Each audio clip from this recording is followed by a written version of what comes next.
البدع والأهواء، أهل البدع العقائدية وأهل البدع السياسية.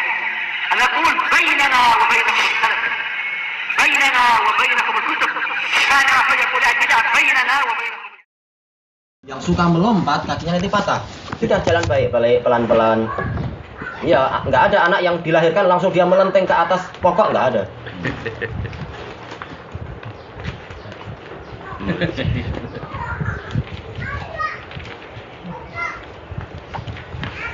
Bismillahirrahmanirrahim. Qala al-Imam An-Nawawi rahimahullah al-haditsul khamisa asyar. Hadis yang ke-15. An Anas radhiyallahu anhu qala, Anas bin Malik, ghaba ammi Anas ibn Nadhr. Pamanku yang namanya Anas ibn Nadhr. Sementara apa? Sementara Anas bin Nadhr ini adalah apa? Adalah saudara dari Malik ibn Nadhr. Malik itu adalah ayah dari Anas. Baik. Si Anas bin Nadhr dia alhamdulillah masuk Islam, sementara si Malik dia itu meninggal di zaman jahiliyah. An qitali Badar, waktu itu beliau tidak hadir di dalam peperangan Badar. Padahal beliau adalah orang yang rajin untuk apa? Beribadah. Beliau adalah di malam hari itu rajin sholat dan membaca Al-Quran. Sementara di pagi hari dia rajin untuk apa? Untuk mencari uang untuk apa? Sedekah kepada ahlu suffah. Beliau orang baik. Tapi kebetulan waktu perang Badar itu memang apa? Kondisinya mendadak. Sampai-sampai Rasulullah mengatakan yang memiliki kendaraan di Madinah di sini segera berangkat. Sahabat mengatakan, ya Rasulullah, saya punya kendaraan tapi di dataran tinggi sana. Rasulullah mengatakan, nggak usah, yang ada sekarang aja. Maka banyak dari sahabat yang memang tidak ikut waktu itu, bukan karena malas tapi karena udzur. Faqal ya Rasulullah, maka Anas ibn Nadhr mengatakan, wahai Rasulullah, ghibtu an awwali qitalin qatalatal musyrikin. Saya tidak hadir di awal peperangan yang di situ Anda memerangi orang musyrikin. La inillahu ashhadani qitalal musyrikin. Sungguh jika Allah menjadikan saya hadir di dalam peperangan kepada kaum musyrikin, la yuriyannallahu ma asna. Niscaya Allah akan menampakkan apa yang akan saya perbuat. Ini sumpah atas nama Allah. Dan memang Anas bin Nadhr inilah yang dikatakan oleh Rasulullah SAW, inna min ibadillahi ibadan, sesungguhnya di kalangan hamba Allah, abdun, ada abdan, ada hamba yang lau aqsama alallah la abarrah. Kalau dia bersumpah atas nama Allah, Allah pasti akan mengabulkan. Minhum Anas ibn Nadhr, di antaranya adalah ini Anas bin Nadhr. Di dalam kisah apa itu? Kisahnya Rubayyi dan yang lain-lain. Dan sekarang dia juga bersumpah bahwasanya apa? Allah akan memperlihatkan apa yang saya perbuat. Falamma kana yaumu Uhud, ketika terjadi perang Uhud, yaitu di tahun keberapa? 3, iya. Bulan apa? Syawal. Bulan Syawal. Inkasyafal muslimun, kaum muslimin mengalami kekalahan. Ini setelah apa? Pertengahan hari. Faqal, maka Anas mengatakan, Allahumma a'tadhiru ilaika mimma sana'a haula. Ya Allah, saya mengemukakan udzur kepadamu dari apa yang dilakukan oleh mereka, yakni ashabah, yaitu para sahabat beliau. Kenapa? Karena memang ini terjadi kesalahan, kedurhakaan dari para kebanyakan pasukan pemanah yang ada di atas Jabal Rumah itu. Sehingga apa? Sehingga musuh menghantam sisa-sisa yang ada di atas, kemudian menyerang kaum muslimin dari belakang. Akhirnya apa? Banyak kaum muslimin yang tercerai-berai. Apalagi waktu itu setan teriak bahwasanya Rasulullah telah meninggal, terbunuh. Sehingga banyak muslimin yang lari kembali ke Madinah. Sehingga Anas bin Nadhr mengatakan, ya Allah, saya mohonkan maaf kepadamu untuk sahabat-sahabatku itu. Wa abra'u ilaika mimma sana'a haula, dan saya berlepas diri kepadamu dari apa yang dilakukan oleh orang-orang itu, yakni musyrikin, yaitu kaum musyrikin. Karena mereka setelah membunuh beberapa sahabat, mereka mencincang-cincang para sahabat itu. Summa taqaddam, kemudian beliau maju ke depan, beliau tidak takut. Fastaqbalahu Sa'ad bin Mu'adz, maka dia disongsong oleh Sa'ad bin Mu'adz radhiyallahu anhu, pemimpin apa? Orang-orang Aus. Dan beliau nanti yang akan mati syahid juga setelah apa? Setelah perang Khandaq itu. Faqala ya Sa'ad bin Mu'adz al-jannah wa rabbil Ka'bah. Wahai Sa'ad bin Mu'adz, demi Rabbul Ka'bah, surga Inni ajidu rihaha min duni Uhud. Saya mencium baunya di bawah Uhud. Ini adalah karomah. Qala saat mengatakan fama stata'tu ya Rasulullah ma sona. Kemudian saat ketemu Rasulullah dan menceritakan, wahai Rasulullah, saya tidak mampu melakukan apa yang dia perbuat. Yaitu apa? Dia maju ke depan perang terus sampai apa? Beliau terbunuh dalam keadaan apa? Luka-luka yang luar biasa banyak. Qala Anas fawajadna bihi bid'an wa samanina darbatan bisayf. Kami mendapati di dalam badannya itu ada 80 sekian pukulan pedang. Au ta'natan birumah atau tusukan tombak. Au ramyatan bisaham, yaitu gabungan itu semua. Atau dilempari dengan anak panah. Beda dengan zaman sekarang, terkena tembakan di tangan, langsung mundur-mundur. Atau kayak yang dulu waktu perang di Ambon itu. Yang maju banyak. Kemudian apa? Ada satu tertembak, langsung apa? Dibawa pulang, tapi ternyata yang naik ambulan lebih banyak dari orang yang luka. Sampai ambulannya pelan-pelan, terseok-seok. Banyak yang ketakutan.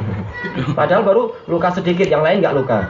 Ini sampai 80, itulah keberanian yang sebenarnya. Keberanian yang sejati. Fa wajadnahu qad qutila wa massala bihil musyrikun. Kami mendapati beliau telah terbunuh dan beliau telah dicincang-cincang oleh musyrikun. Fama arafahu ahadun illa ukhtuhu bibananih. Maka tidak ada seorang pun yang mengenali beliau. Ini parah sekali. Kecuali saudarinya mengenal dari jari-jarinya. Ya, ini kisah yang kita maksudkan semalam. Yang dimaksud ternyata di sini adalah siapa? Adalah Anas ibn Nadir. Adapun ayahnya Jabir itu Abdullah, sama dia juga dicincang. Tetapi para sahabat masih kenal. Qala Anas kunna nara au nadhun. Dulu kami memandang atau kami mengira anna hadhil ayah nazalat fih. Bahwasanya ayat ini turun kepada beliau, yaitu tentang beliau wa asbahih dan orang-orang yang semisal beliau. Minal mu'minina rijalun shadaqu ma ahadullah alaih. Dari kalangan muslimin, dari kalangan mukminin ada orang-orang yang telah jujur kepada Allah terhadap apa yang mereka janjikan kepada Allah. Faminhum man qadha nahbah, di antara mereka ada yang telah memenuhi ajalnya, menunaikan tugasnya. Wa minhum man yang tadhir, di antara mereka ada yang masih menunggu. Wa ma baddalu tabdila, dan mereka itu tidak merubah janji mereka sedikit pun. Ila akhirih, sampai di akhir ayat. Muttafaqun alaih. Tayyib, dari hadis ini kita mendapatkan faedah. Yang pertama adalah al-asl fil jihad adalah fardu kifayah. Asal dari jihad adalah fardu kifayah. Makanya Rasulullah tidak mencela sahabat-sahabat yang tidak hadir di dalam perang Badar itu. Kenapa? Karena belum sampai fardu ain. Beda dengan apa? Beda dengan perang perang Khandaq, dia adalah fardu ain karena ini adalah difai di dalam rumah lagi, maksudnya di dalam kota tersebut. Sementara untuk perang Uhud, perang Badar, dia adalah apa? Jihad yang hujum, memang menyerang, memang sedang menghadang musuh. Baik. Kemudian di sini Anas ibnu Nadir mendatangi Rasulullah Shallallahu Alaihi Wasallam dan mengemukakan udzur-udzur, menunjukkan apa? Masyru'iyatu al-i'tidhar, disyariatkannya untuk mengemukakan udzur terhadap suatu permasalahan. Kemudian juga dari hadis ini kita mendapatkan faedah masyru'iyatu jihadil musyrikin, disyariatkan untuk memerangi kaum musyrikin karena mereka ini yang membuat kerusakan dan bencana di daratan dan di lautan dengan kemaksiatan mereka. Maka kita diwajibkan untuk memerangi musyrikin sesuai dengan bidangnya. Tidak harus selalu apa? Kita cari orang Cina kita bunuh, bukan itu. Tapi sesuai dengan kadarnya, sesuai dengan yang disyariatkan dan dibimbing oleh apa? Para waliul amr, para pemimpin. Sebagaimana sabda Rasulullah dalam hadis Anas itu, jahidul musyrikina bi amwalikum wa anfusikum wa alsinatikum. Perangilah kaum musyrikin dengan harta kalian, jiwa kalian, dan lidah-lidah kalian. Baik. Kemudian dari hadis ini pula kita mendapatkan faedah jawazul halif min qabli al-istihlaf, boleh bersumpah sebelum diminta sumpah. Untuk apa? Litakidil kalam, untuk menguatkan pembicaraan, menguatkan perkataan. Rasulullah tidak menuntut Anas bin Nadir bersumpah, tapi ternyata dia memilih untuk bersumpah. Dan dia memang orang yang sangat jujur, sampai-sampai sumpahnya itu selalu dikabulkan oleh Allah. Kemudian dari hadis ini pula kita mendapatkan faedah bahwasanya ujian itu menimpa kaum muslimin. Terkadang menang, terkadang kalah. Untuk apa? Untuk menguji keimanan mereka. Apakah mereka itu beriman kepada Allah karena mencari ghanimah dan kejayaan dunia, ataukah memang mereka beriman kepada Allah sesuai yang diperintahkan. Walaupun susah, walaupun gembira, tetap mereka itu beriman. Ataukah justru berbalik kondisinya seperti yang dialami oleh orang-orang munafikun. Sebagaimana firman Allah Ta'ala, wa minan nasi may ya'budullaha ala harf fa in asabahu khairun itma'anna bih wa in asabathu fitnatun inqalaba ala wajhihi khasirat dunya wal akhirah dzalika huwal khusranul mubin. Di kalangan manusia ada orang-orang yang beribadah kepada Allah tapi di pinggiran saja, di tepi-tepi baris. Kalau dia mendapatkan kebaikan maka dia tentram dengan peribadatan tadi. Tapi kalau dia tertimpa ujian maka dia berbalik ke belakang. Dan dia itu adalah khasirat dunya wal akhirah, dia rugi di dunia dan di akhirat. Dia tidak mendapatkan pahala ketika musibah, dan dia bahkan mendapatkan dosa besar karena murtadnya dia, berbaliknya dia tadi. Tayyib. Kemudian dari hadis ini pula kita mendapatkan faidah ad-du'a lil muslimin, mendoakan kebaikan untuk muslimin, yaitu mengemukakan udzur, memohonkan agar Allah Ta'ala mengampuni dosa-dosa muslimin yang lari tadi itu. Memang Allah Ta'ala telah mengampuni mereka. Mengampuni mereka sebagaimana yang disebutkan di dalam hadis Ibni Umar, diriwayatkan oleh Imam Bukhari itu. Bahwasanya orang-orang yang lari dari perang Uhud itu Allah telah mengampuni mereka. Allah tahu mereka adalah para sahabat yang baik, tapi memang ujiannya dahsyat pada waktu itu. Jarang orang yang mampu bertahan dalam kondisi yang sangat genting itu. Tayyib. Kemudian dari hadis ini pula kita mendapatkan faedah masyru'iyatu al-bara'ah minal musyrikin wa af'alihim. Disyariatkan untuk berlepas diri dari kaum musyrikin dan perbuatan-perbuatan mereka. Sebagaimana firman Allah Ta'ala, wa idh qala Ibrahimu li abihi wa qaumihi innani bara'um mimma ta'budun illa alladhi fatarani fa innahu sayahdin. Dan ingatlah ketika Ibrahim berkata kepada ayahnya dan kepada kaumnya, sungguh aku berlepas diri, sungguh aku benar-benar berlepas diri, barok bukan bari tapi barok, kepada Allah dari apa yang kalian sembah kecuali zat yang menciptakan aku. Menunjukkan berlepas diri dari mereka dan perbuatan mereka. Kemudian dari hadis ini pula kita mendapatkan faedah, yaitu adamul firar yaumaz zahf. Tidak boleh lari dari pada waktu peperangan itu. Sudah berhadapan dengan musuh, nggak boleh kita lari. Kenapa? Karena ini akan melemahkan saudara yang lain, membuat musuh jadi semakin bersemangat dan seterusnya dan seterusnya. Makanya di dalam hadis Abi Hurairah muttafaqun alaih, Rasulullah mengatakan ijtanibu as-sab'al mubiqat. Jauhilah oleh kalian 7 perkara yang membinasakan. Qalu ya Rasulullah wa mahun. Mereka bertanya, wahai Rasulullah, apa itu? Rasulullah mengatakan asyirku billah, yaitu syirik kepada Allah, wasihr dan sihir, wa uququl walidain dan durhaka kepada orang tua, wa qatlun nafsil lati haramallahu illa bil haq, membunuh jiwa yang Allah Ta'ala haramkan kecuali dengan alasan yang benar, wa aklu riba, memakan riba, wa aklu malil yatim, dan memakan harta anak yatim, wal firar yaumaz zahf, dan lari pada hari peperangan, wa qadful muhsanatil ghafilatil mu'minat, menuduh wanita yang mukminat yang terjaga dan lalai dalam artian hatinya itu tidak berpikir untuk berzina. Ternyata menuduh dia untuk berzina. Ini adalah penghancur diri, penghancur agama. Tayyib. Dan juga dari hadis ini kita mendapatkan faedah karamatu Anas ibn Nadhr, keutamaan Anas ibn Nadhr yang mana beliau mencium bau surga.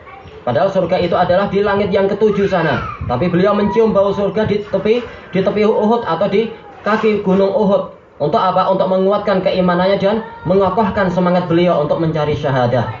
Dan juga keutamaan Anas bin Nadhr juga yaitu syahadah, beliau mati syahid. Dan juga hadis ini menunjukkan bahwasanya al-mu'minun mutawafituna fil quwwah wal qudrah wal istita'ah. Kaum muslimin itu mereka bertingkat-tingkat dalam masalah kemampuan dan kekuatannya. Sa'ad bin Mu'adz walaupun beliau keimanannya luar biasa, sebagaimana kita dapati di dalam kisah di dalam kisah perang Bani Quraidah, dan juga sebelum-sebelumnya, dan juga kisah pembelaan terhadap Aisyah.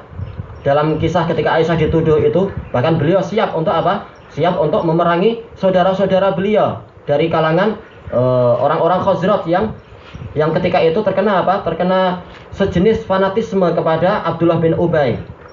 Nah, beliau siap untuk membela kehormatan keluarga Rasulullah. Tetapi untuk dalam perang Uhud ini beliau sendiri mengakui bahwasanya beliau tidak mampu melakukan apa yang dilakukan oleh Anas ibn Nadhr. Dan juga dari hadis ini menunjukkan apa? Masyru'iyatu al-i'tiraf bi fadilatil ghair. Disyariatkan untuk mengakui keutamaan orang lain. Bukan masalah hasad, bukan jelek-jelekan, tapi apa mengakui, ya Rasulullah, saya tidak mampu berbuat seperti yang dia perbuat. Ini adalah orang yang jujur, ini yang orang yang akan mendapatkan taufik. Kalau hasad malah justru apa? Akan celaka sendiri. Dan dari hadis ini kita mendapatkan faedah apa itu? Sabru Anas ibn Nadhr, kesabaran beliau. Baru sekedar luka satu, ternyata beliau nggak mundur, bahkan sampai 80 sekian luka. Menunjukkan betapa kokohnya hati beliau menghadapi luka-luka yang semacam itu, menghadapi kengerian. Apa itu? Kilatan pedang dan sebagainya. Maka orang-orang yang mati syahid, mereka adalah orang-orang yang terbukti keimanannya, mati syahid di medan perang maksudnya. Sehingga apa? Mereka tidak mendapatkan pertanyaan di kubur. Sebagaimana dalam hadis yang sahih, para sahabat mengatakan, ya Rasulullah, fama balus syahid. Ini la tanaluhum fitnatul kubur, atau la yus'al. Wahai Rasulullah, kenapa orang yang mati syahid itu tidak ditanya di alam kuburnya? Rasulullah mengatakan, kafa bi bariqatis sayfi ala ra'sihi fitnah. Cukup kilatan pedang di atas kepalanya itu sebagai ujian. Dia diuji dengan kilatan pedang yang menakutkan, ternyata dia milih untuk terus maju. Ini membuktikan imannya itu kokoh, percaya pada Allah. Nggak perlu lagi nanti di alam kubur ditanya, siapa rohmu? Sudah jelas aku ini berkorban untuk siapa? Seakan-akan seperti itu. Baik. Kemudian dari hadis ini pula kita mendapatkan faedah bahwasanya biasanya a'lamun nas bin nas adalah apa? Aqrabuhum. Orang yang paling kenal dengan orang lain adalah orang yang memang paling dekat. Semakin dekat semakin kenal. Makanya rata-rata yang kenal kita adalah saudara-saudara kita, ayah bunda kita dan sebagainya. Adapun orang yang jauh di sana jarang mereka itu memiliki pengetahuan yang lebih mendalam. Ini ma'ruf perkara yang semacam ini. Kemudian dari hadis ini pula kita mendapatkan faedah bahwasanya nuzulul ayat bi asbab. Bahwasanya ayat-ayat itu turun dengan sebab-sebab. Sebagaimana dijelaskan oleh para ulama. Terkadang sebabnya itu diketahui seperti ini, terkadang sebabnya itu tidak diketahui. Tapi kita yakin pasti ada sebab. Baik. Dan dari hadis ini kesimpulannya adalah seperti yang diinginkan oleh Imam Nawawi rahimahullah, yaitu al-mujahadah, kerja keras demi mendapatkan surga. Walaupun luka 1, 2, 3 masih sabar terus sampai mendapatkan 83 luka meninggal, sudah selesai tugasnya. Ini menunjukkan mujahadah yang luar biasa dari Anas ibn Nadhr. Tetapi mujahadah di dalam suasana perang ini tidak boleh untuk kita apa? Kita jadikan nggak apa-apa sekarang aku malas ibadah, nanti dalam suasana genting aku baru menampakkan keaslianku. Nggak ada itu. Kalau dalam suasana lapang saja kita malas ibadah, dalam suasana yang goncang biasanya justru keimanan kita itu akan lari. Itu terbukti. Banyak orang-orang yang dohirnya ucapannya hebat-hebat, tapi nampak dari sholatnya, nampak dari ibadahnya sehari-hari ketika suasana tenang, dia itu malas. Dan kemudian benar-benar terbongkar di dalam suasana perang. Ternyata dia yang lebih dulu mengungsi. Lari ke Son'a, lari ke Ib, lari kemana-mana dan sebagainya. Ketika dalam suasana masih perang di tempat yang diwajibkan untuk apa? Untuk membela diri. Ini terbukti. Maka Anas ibn Nadhr bukanlah keberanian beliau itu dan kerja keras beliau itu hanya di medan perang. Itu sudah terbukti. Beliau dalam waktu sehari-hari adalah apa? Malam hari itu penuh dengan membaca Al-Quran dan sholat. Sementara pagi harinya adalah mencari apa? Mencari uang untuk memberikan sedekah kepada para ahlus suffah. Ini menunjukkan mujahadah beliau dalam suasana firrakhai wasyiddah, dalam suasana lapang dan juga dalam suasana susah. Terus beliau mujahadah mendekatkan diri kepada Allah. Tayyib, ilahuna wallahu ta'ala a'lam.